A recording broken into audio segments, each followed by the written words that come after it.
So here in MonoDevelop we have the Hello World class open and ready for us to edit. Now what we want to do is print Hello World to the Unity console, and there are different ways we could approach this task, and I'm going to show you two different ways. Now the first thing I'm going to do is I'm going to remove this update function here from our script file. This is the update function. It says in the note update is called once per frame. Now we don't need to worry too much about what functions are just yet, but I can safely remove this from my code. So I'm going to delete that to get that out of the way so we can just focus on the essential code that we need. I'm going to leave the start function in place and just put this opening brace onto a new line and insert a new line between them. So what we have here is the start function and this new line here. Now for argument's sake, this start function here is going to be called whenever the level begins. Whenever we run our game, we're going to begin, our code will begin executing at this first line here. So whatever we put inside the start function will be run whenever our level begins. So what we want to do is print Hello World to the console when our game begins. To do that, I'm going to use the print command or the print function. So I can type print and then I can put open and closing parentheses, and it completes that statement for me. Now we have a completely empty parenthesis here. That's the opening and closing brackets here. And between here we can put whatever we want to print to the console. So I'm going to type the string Hello World.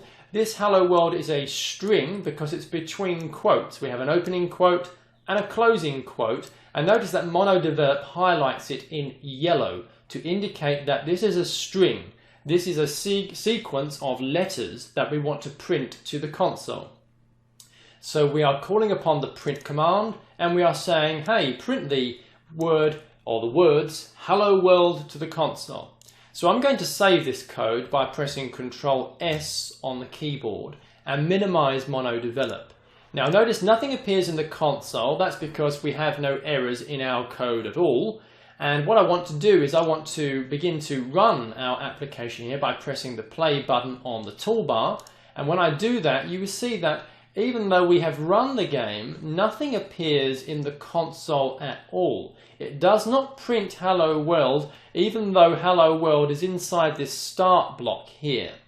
This is because all scripts in Unity, every single script, it doesn't matter what script you are making, every script must be attached to a game object that exists in the level. Remember, a game object is anything that appears in this hierarchy panel.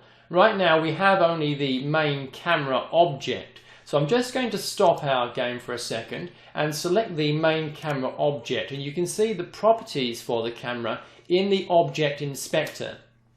I'm going to move over to the project panel here and select our script file and drag and drop it onto the main camera object. So I'm going to drag and drop Hello World onto the main camera object, and see now that our script file, it says script here, the script asset has been added to the camera as a component. We now have a Hello World component, which is an instance of this script attached to the camera. Now our script exists in the scene because it's attached to a game object, in this case the camera. Now if I press the play button on the toolbar, you will see in the console right away we have Hello World printed. Our script is now activated because we've attached it to the camera, and the start function of that script has been called and it prints the words Hello World to the console. So that's a great first beginning. Let's now jump back to MonoDevelop and see an alternative way to print Hello World to the console. So let's jump back to MonoDevelop here and open our script file. We can see this open here. I'm just going to remove print Hello World from the start function. The alternative way to print messages to the console, and this is the method that I recommend you use, is to type debug.log and then we can print Hello World. So really we keep the string in place, this parenthesis, we make sure our line ends in a semicolon, and the only thing that has changed is the start part here, the first part of the statement. which was print, but now we've changed it to debug.log. So use debug.log, hello world, and I'm going to press Ctrl S on the keyboard to minimize MonoDevelop. Let's stop playback. Let's clear the console by pressing clear, and then let's play again, and we can see hello world, there it is again, but this time it's being printed there not because of the print statement, but because of debug.log. And so these are two ways we can get up and running in Unity to create a Hello World application. So that being said, we have now gone ahead and created our first script.